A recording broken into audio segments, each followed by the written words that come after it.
हम अपनी कल्पना से कोई योजना बनाते हैं। वो योजना वाकई बहुत काम की होती है। उसे हम बहुत उत्साह से आरंभ करते हैं, लेकिन उस पर थोड़ा सा काम करके हम अचानक उसको विराम दे देते हैं।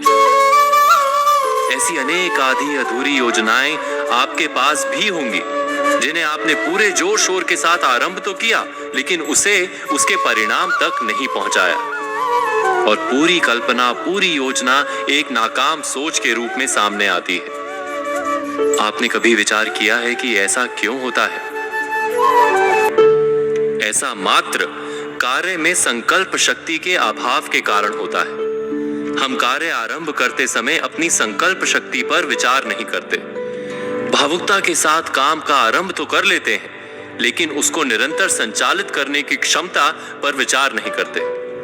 यही नहीं, हम उस काम में अपनी रुचि, दक्षता और कौशल्य पर भी विचार नहीं करते। बस कल्पना अच्छी लगती है और हम उस काम को करने का निर्णय कर लेते हैं। ऐसा जब जब और जहां जहां होगा, कार्य अधूरा छूटेगा ही, क्योंकि कार्य वही पूर्ण होता है जहां कौशल्य पूर्ण लगन, तब पूर्ण रुचि और संकल्प शक्ति का सही मेल हो।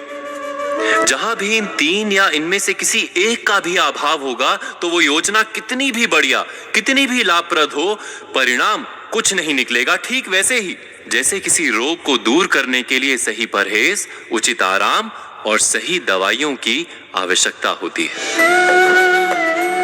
आगे से किसी भी कार्य के आरंभ के पहले अपनी संकल्प शक्ति, लगन और रुचि पर अवश्य विचार कीजिएगा। आप निश्चय ही हर काम में सफल होंगे। आधी अधूरी योजनाएं कभी आपके हिस्से में नहीं आएंगी। इस मंत्र को आजमाइएगा जरूर। तो आज की गई बातों पर हमेशा की तरह विचार कीजिए और कल की प्रतीक्षा कीजिए।